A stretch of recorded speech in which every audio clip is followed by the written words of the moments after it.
merci d'être à nos côtés ce soir. Vous êtes 350 inscrits, il y en a un certain nombre qui sont sur la route.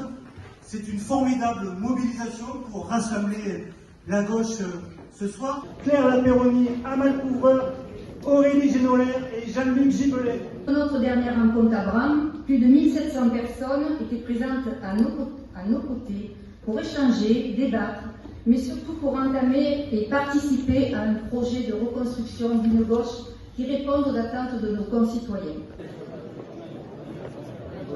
Oui, aujourd'hui, annoncer 100 000 voyageurs dans les TER en Occitanie, c'est pas de la communication, ça s'est fait et nous allons pouvoir l'atteindre rapidement. Je voulais juste reprendre en introduction ce qu'a dit le vice-président Gibelin et Marie-Ange Debon également sur le droit à la mobilité, qui était consacré dans une loi d'orientation des mobilités il y a quelques années maintenant. Et moi j'irais plus loin, je pense que c'est le droit des droits, c'est le droit qui conditionne les autres droits.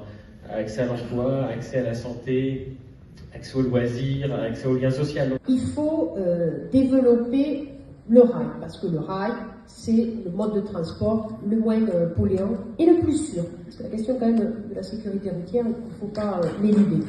Ça, il faut bien le rappeler. Un mode structurant, comme on dit. Oui. C'est autour de lui qu'on développe tout le reste. En fait, c'est l'armature. C'est l'armature, et d'ailleurs, c'est par exemple le président de la région Grand Est qui le dit de façon forte. Quand la rive droite du Rhône, je suis allée en gare de Bagnols sur 16, il y a de ça 3 ans, la SNCF, elle avait indiqué que ça serait donc 2025. Voilà. Je leur ai dit non, ça sera 2022. Alors là, j'ai vu Jean-Luc qui a encore plus blanchi sur les cheveux, Jean-Luc Gibelet, parce qu'il était conscient du défi. Et puis surtout sur la question du ferroviaire, il y a bien entendu la question écologique, bien sûr la question du pouvoir d'achat, parce qu'en même temps je défends une tarification qui est faible, c'est le train à 1 euro ou c'est la gratuité. Vous avez plutôt la chance d'être dans une région qui investit beaucoup dans son transport, et qui a aussi évidemment à faire face à beaucoup d'un territoire pas toujours aussi dense que certaines grandes agglomérations, mais qui investit beaucoup. Mais l'offre est déterminante pour créer la demande et pour permettre ce report modal. Dans les transports propres, il y a un coût financier, mais il y a un apport positif qui est essentiel. Et c'est là où l'argent public doit être utilisé.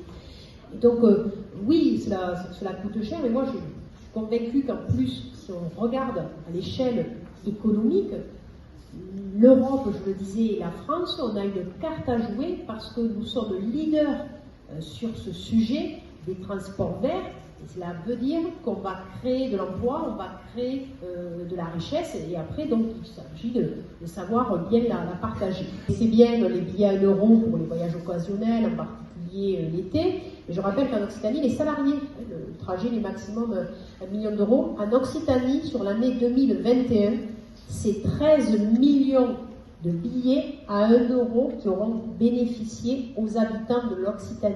C'est 13 millions de voyages.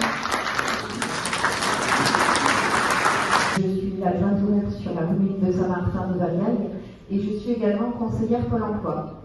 Et je vais rebondir sur ce que M. Mourgue disait tout à l'heure, sur l'attractivité des métiers de conducteur de train, pardon. J'ai la même question sur les conducteurs de bus. Je sais que la région sait que c'est un métier en tension. Vous avez d'ailleurs organisé des JPO il y a peu de temps. Sur le bassin à l'Est-Agglomération, c'est 2 entreprises qui ont participé. Les citoyens libres de penser ce qu'ils veulent, libres de choisir leur destin en connaissance de cause et libres de se déplacer. Après, est-ce qu'on doit avoir une concentration de l'offre économique et de l'offre des services publics? Ça, c'est un autre sujet. Et là, je suis contre la question de la concentration. Et ce que nous défendons comme modèle d'aménagement du territoire à la région Occitanie, c'est de stopper l'hypermétropolisation et c'est au contraire de développer les villes et les villages d'équilibre.